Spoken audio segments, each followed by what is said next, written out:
everybody, welcome back to our channel. This is a candid casual conversation with your hosts Janice, Baka, Don. We can never take anything seriously. My name Jeff.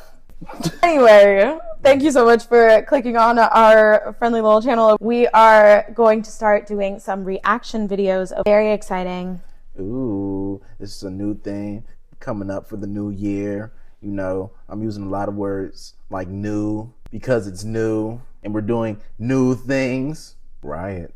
Please excuse my boyfriend for being a cornball. Anyway, let's get started.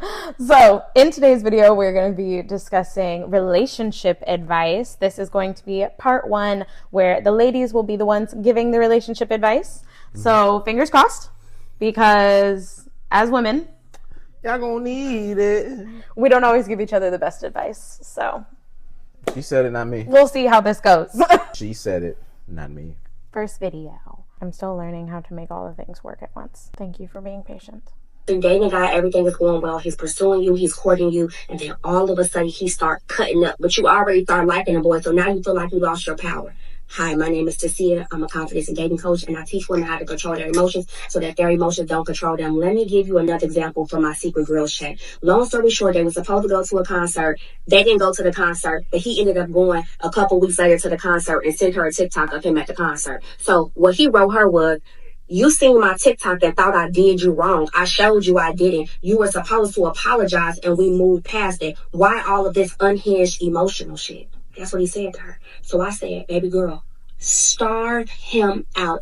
Don't say a thing. Let's show you now the results of our social experiment. He's talking to the air. My feelings are hurt now. I'm confused about everything. So are we done? Okay, I must be blocked. Fair enough. So for transparency, all of our arrangements are canceled and you're going to start dating other men. Is that what I'm understanding? I'm too good at this shit, baby. What happened to all that? I was emotional, right? What happened to all? Listen. If you, it's a good Friday. Today is a good day. If you wanna join the Tasia Academy on how to get your power back and how to really be the LeBron of this shit, baby, come and join. Come and join below and join my secret group. Okay. So who wants to start this off? You want me to start off? Please. Go ahead. Hey y'all, just short and sweet. Do not listen to her. It's Candid as the title of our platform. Don't listen. There's so much wrong with this, right? Starving out. All right, I get it. The theme is silence, right? Mm-hmm. I think this could go both ways. That is like a weird power play if you use silence, and it's manipulative. It's not good to start doing weird stuff like this when we're talking about relationships, right? That's the thing. I'm not sure what we mean by getting our power back. Does that mean that you want this man and want to be with him and you just want power in the relationship? Does this mean I'm going to stay silent and never speak to him again, and that's how I feel powerful because he's begging for me to come back and I'm not going to let him? I'm very confused on what this means, because if we're a dating coach, then that means, or actually no, she is a dating coach and a confidence coach. So if we're a dating coach, is this supposed to be helpful to the relationship? Because no. Wait. Don't get me wrong. What he did was wrong and he knew he was wrong. And then he texted her acting like he wasn't wrong, and then texted her again and was like, fair enough. If it's fair enough, then you knew you were wrong in the first place. I'm not saying that the man in this situation was not wrong. What I am saying is, if we're supposed to be building happy, healthy relationships in 2025, what is this? I think I'm just stuck on the fact that there's things called confidence coaches. Like, yes. I know life coaches, but a confidence coach, that's like real specific, right? Sometimes the girlies need to work on their confidence. Pay for it, though, you don't. I never heard of somebody paying for confidence. Oh, maybe it's called luxury high-end living? This is for the people that have like personal trainers and dietitians and therapists and life coaches. They get a confidence coach. That is like a life that is so foreign to me. Well, like I know like therapy, that's one thing. Yeah. But then when you start adding all these layers, when like, you can afford each of those. A step-by-step guide for somebody saying, hey, teach me how to live. Basically. Oh my. Not teach me how to live, but teach me how to live better. All right, see, the better is cool. Yes. But, you know, if it's just to live, then not cool. This isn't better. This is bad. If you want to have healthy shite, relationships, just talk to your partner. Communicate. It's shite, mate. This is shite. Just straight up. Next. Here's a list of really practical things that will make your relationship like 1,000 million times better. Take it from me, I've been in a relationship for 16 years and we are amazing. First is trips and experiences every 3 months. It sounds really expensive, but it's not. Take them on a museum day. There's like free museum day, camping, forest walk, hiking, something that is absolutely different than what you usually do. What you want is a new experience together. We do staycations often. We use like Hotel Tonight. I'm not sponsored by the way, but like we use some sort of service that's like pretty cheap and we go on like last minute trips, like a day or two. And it really like ignites this new energy into the relationship. There's tons of possibilities, ways of doing this that are not expensive. Just try it. It's absolutely worth it. That keeps it like super exciting and fun and new, and you get something to plan around together. Next is scheduled content consumption. Yeah, this sounds weird, but it works. If you schedule your content consumption, like when you play video games and when you doom scroll, this is going to save you a lot of heartache, because a lot of trouble happens around when we think we're being ignored or not prioritized. If we're proactive about it and we say, all right, let's doom scroll on our phones from like 7 to 8 and then we watch TV. Then you know you get to have that guilt-free time to do what you want on your phone, and then you turn it off and you be together. We don't have control, like impulse control. We are losing it, people. We don't have it. So when you set boundaries around it, schedule-wise, it works. Discovery sessions and first dates. Always go on first dates. Always discover new things. I had that on my other video. Always ask them what their favorite foods are, what they're into lately. All of that keeps it really, really fresh and really exciting and new. Take something off their plate is next. Whatever responsibility that they're assuming you want to help them with. We're all stretched really thin. We have no support systems. Like anything that you can do to help them is very practical and very helpful, and they will appreciate you for it. So the next one is write down anything that they're into lately in their contact information on your phone. When he says, oh, I'm like, I love this camera, I will go into contacts and I will write down the camera. And then next time when it's like Father's Day, I will get that camera. Stuff like that. So you know what it is that they like, what they're into lately, and you kind of keep it top of mind. It makes it really easy for gift giving or just like surprises or something like that. It makes it feel like you are paying attention to the details of their life and really care. Next is just do little things throughout the day for them. Just be us first. Meaning, don't think of yourself first above them, but think of the unit together, and you do little things throughout the day. So if I'm making something for food, I will make him one. If I'm doing a coffee, I will make him one. Or at least ask it. Whatever I can do to involve him, I will do that. And then just the last one is just always speak well of them. It's really practical, but it makes you think of them in a more positive light, even if they're going through something that, you know, we all do. It's really good to speak really well of them whenever you can. So yeah, bye. Those are really good. I have nothing bad to say. Those are really good tips. We just went from like a 360 from like a vicious other side of TikTok, and then we just got to like, oh, this is normal. That's what happens when you scroll long enough. There are some normal things on the internet, and then there's other people. But this was really solid. I think that all of those things will definitely help. We should try the trip one. Because you and I do not leave town often. No, not as of recent. We do not leave often. But this is something that, why not? Mm-hmm. Yeah, going into New Year, why not? I like it. Yeah. Kudos. Next. Here are 10 things that I've learned about marriage from someone who's been divorced since 2008. Number 1. Who he is now is who he's going to be even after you guys get married, and there is a great chance that he's going to become an even worse version of who he is now. There is no magic that happens once you guys leave the ceremony. There is no magic that happens after you leave your honeymoon. You are still very much the same people you were before those events take place. The second thing is, don't believe in the exception to the rule story. I totally understand that you know somebody who knows somebody who knows somebody, or you saw the TikTok or the YouTube video of a woman who accepted something toxic or ignored something that's normally a red flag in a man, and now they've lived happily ever after, and they have 2.5 kids, and they've been married since 1998. It's either one of three things. Either one, they really did turn out fine and everything actually did turn out great. But actually, it's more than likely going to be one of the two other things. The first one being she's lying and she needs you to believe that she made a good decision because she so desperately needs to believe that she made a good decision because she's realized over the years that she didn't make a good decision. Or three, it's a situation where they just kind of are existing together. Nobody's going to file for divorce because she's at least happy to be married and he's benefiting from the relationship in some way, so they're just kind of existing together. If you overlook or accept something that is unhealthy or is a red flag,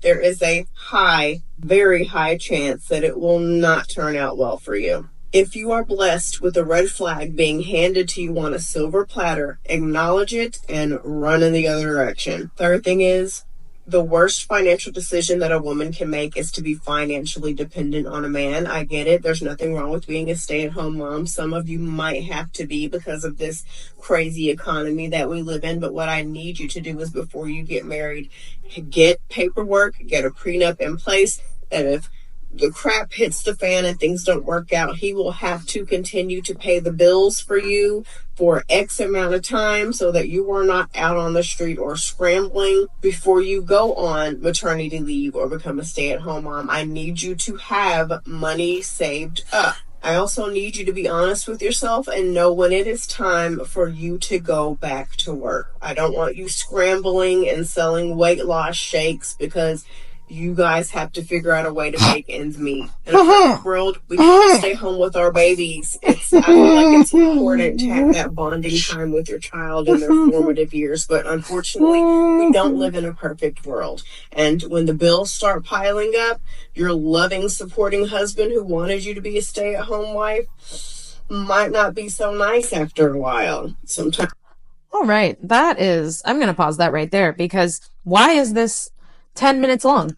Oh, absolutely I not. didn't even see how long this was. We're not listening to all of that. Y'all, look. First things first. As a divorced person, because I am a divorced person, marriage advice from a happily divorced person. That don't even sound right. Like, let's just start there. I'm sorry to even hop in, but I think that's where you're going. That was exactly where I was going, yes. Like, happily divorced person. I don't think divorce is a happy occurrence for anybody. Like, I get it, like, when... Sometimes, I guess, they think of it as celebratory because they're getting out of something that they deem as toxic. That's what I get. Like, yeah. Freedom. But then it's like, you celebrate the free, and now you're back out here where you kind of started. Like, you're back at square one, right? There were certain things in here she was saying that I was like, I don't disagree with, right? Mm-hmm. Like prenups, fair, that's makes fair. Sense. You know, that's like depending on you and your person, like that's something you could work on. Mm-hmm. Not being fully financially dependent on men. Now, this is different if like you're married or not, like y'all dynamics, y'all actually. Well, she's saying even if they are married, that women should always have their own thing because. I know. I was going to get to that part too, but what she's saying, like, be financially independent. Yeah, like if I had a daughter, I'd be like, yeah, make sure you have your own money. Mm-hmm. What she's saying is have sneaky money. Now that's some weird shit. If you over there trying to build a family with somebody, you got some sneaky ass money. You don't think that can help everybody? Even you could probably still get what you want. You know, that's the crazy part. People don't think that they could get what they want, so they got to sneak around and do other extra stuff. You know? don't have to do all that. I think if you came to him and was like, hey, I want to have like my own account. I want, to save up some money on my own. Not that I'm thinking about leaving you or anything. I just, want to save some of my money. Right. I think that's fine because I'm sure in this situation or in this case, he has bank accounts that she doesn't have access to, and she should be allowed to have the same thing. So if you come to your person and talk to them about that, if they say no, then that's a red flag right there. Be very cautious moving forward. What do you mean he doesn't want you to have a bank account? What? That's 25. Like, yes. Why would you not have a bank account for starters? Crazy. Anyways. But the red flag thing, I'm like, I agreed 100% with that thing. Like, if anybody, doesn't matter the quality or the context of the situation or relationship, If you see a red flag, that is honestly up for you to kind of like understand it and nope out eventually. Like, you don't have to sit there and do what she said and stay through the red flags. That is like free trauma. Free now, I'm trauma. not like, trauma might be dramatic at sometimes, but for real, they don't end well. Like, you're just putting yourself through a bad situation for free 99. Here's a coupon. Like, you got the discounted version. You didn't have to do that. Like, you know what I'm saying? Like, yeah, don't do that to yourselves, and don't take marriage advice from a divorcee. A divorcee. What? Nah. Even like, it's okay. Even me sitting here giving relationship advice right now, it's like, take everything with a grain of salt. What do I know? Like, honestly, but yeah, like, I think the weird part is, like, people don't think that they can change, and that's one of the part I wanted to touch on. Oh, of course. It was like, the fact of the matter is, you don't control people and how they grow, right? Mm-hmm. But if you have this mindset in which you already believe what you see is what it is, like, then what do you even speak about when you decide to change, right? Like, you got to like flip those things back on yourself and see if that will be fair to even you, right? So, like, I think you give people an opportunity to change. You just don't give them an opportunity to like disrespect you and mistreat you, right? I think she was more so going off of, if they gave you red flags in the beginning, it's not going to change. They are still going to be that same person. Like, after you get married, if he was dirty before, he's going to be dirty once you get married, kind of thing. Because it seemed like she was just using it in a negative. Like, if he was like that before, he's going to be like that then. And it's like, okay. I don't even think she was considering like the change that a person goes through. I think we were just stuck on, he was dirty before, he gonna be dirty now. Like, leave him. That's what I'm saying. Like, a lot of the times when you get the negative TikTok and negative advice and stuff, it's so simplified. They dumb it down, but you realize like there's like parts to all of this. Goodness gracious. Crazy stuff. Just to read through the comments, I want to see what people are saying. Oh, they agree. Absolutely. They never change, not even for the next 2.5 kids. 2.5 kids was funny because that's like the statistic. 2.5 kids. I was like, I'm like, what is the 0.5 of a kid? Like, we just walk around with a half a quadrillion kid. It's a statistic. So of course it's a decimal. I'm thinking of a person with two, and then this one on half average, of a kid just hopping around on one leg and with one arm. Just that reminds me of. Do you remember the Oblongs on Adult Swim? That's exactly what I'm thinking about right now. We got to figure out what platform that's on and watch that tonight. Yeah, we'll figure it out. Yes, we will.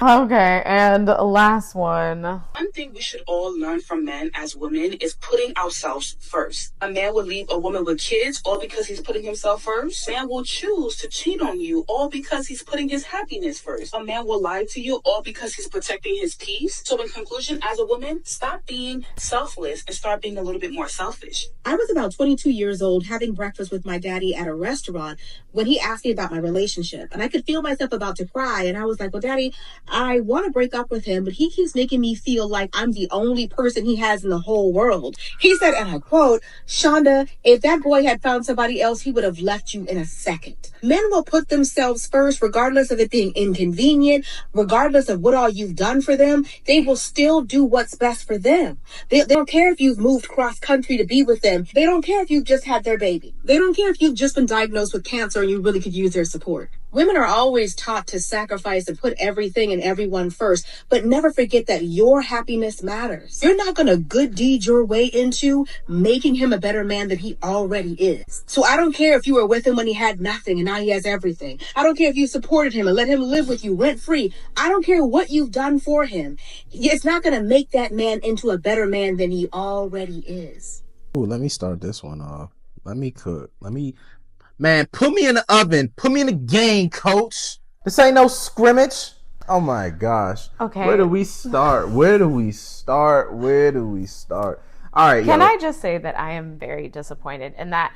First off, this is from my TikTok algorithm. So my TikTok algorithm knows me. It knows that I'm a black girl. And so it gave me multiple black girl videos. How come the only positive video was the white girl? Oh man, I wasn't trying to say that, but I was trying to save that for later. As my fellow black girls, whoa. Why are we always doing this on the internet? Can we stop? I'm tired. Y'all not tired? Like, let's start off by saying like yo, people put themselves first. Like that's just should be like a bottom line understanding. Men and women. Doesn't matter, yo. Even the dog might put the dog first if the dog is in this mood. So it's like, this is one thing like you got to just come to grips with. Now, if a person's, again, mistreating you, disrespecting you, any of these other things, and then they're using, I'm treating myself first, then that's one thing. But like a lot of times, like all of the negative experience, like the people that are speaking are coming from, like they're permeating the fact that like they can't see that these are your negative experiences. Like people are not like just this way. You, for some reason, and we all make mistakes like this when it comes to relationships and even friendships and stuff. For some reason, like we pick those people, and maybe for one reason or the other, we couldn't see every single quality of them, every single facet or whatever you want to call it. And they revealed portions or a part of them that we really didn't like, or we probably felt stunned or shocked by. Like, you know, we learn from these type of situations. But one thing I noticed, right, is the repeated like negative situations. It's not one, it's not two. We going on like 3, 4, 5, and then it turns into like, oh, men do this, men do that. I'm like, yo, you didn't even learn from picking poorly. Like this whole time, you're just making the bad decisions, and you don't even know what you're doing in it. You just trying to look for the next person to be better than the last. That shit is crazy. I really got annoyed there with the just so many generalizations of like, men are not going to be there for you. Men don't really love you. Men are going to leave you. Like as if we don't have fathers who put their wives and their families above themselves. Like we don't have men that stay with their wives after they get cancer. Like we don't have men that are supportive and do put their family first. Like we're just cutting out all of that just to be like, all men are horrible and all men will always choose themselves forever and always. It doesn't matter if she's on her deathbed. Like we don't know men that have stayed with their wives on their deathbed. Like why? It's like the way in which you speak about men. Like you talked about having lunch with your dad. Girl pop, like how did your dad feel about you going on the internet and talking about him, his brothers, his cousins, and all his friends? Like all about your relationship you had when you was 22 years old. That's crazy to me, man. I think that is just like, it's just, man, I feel bad. Like my grandma always said, you get what you looking for. So maybe if you look at something that you want to look at, you'll get it. So it's like two sides to every coin. That's it. Ooh. This was the girlies giving advice to other girlies. So thank you, ladies. I will not be taking majority of your advice today, but love you. But guess what, yo? Next video, we get to rip the shreds of dudes. Because I know I'm a bro. Not all of our bro science is good science. Trust me, this is just pure theory crafting and winging it from and some of the pill. guys. I don't even want to talk about that, man. But I'll touch on it. Anyways, that video will be up in a couple days, so feel free to click on it. If it's already there, it'll be in the description box below. Click the bell and on the bottom of the video. Hit the subscribe button. Period. Hit the like button. It helps us out. And you tell us, which one of these are we taking any advice? I definitely think that that one girl had some really great advice, but feel free to let us know if you don't agree with us too. We love chit chatting in the comments. We be in the comment section. We keep it classy and candid too, but we love opposing opinions and views. Bring it on. All right, y'all. See you in the next one. Bye. Later.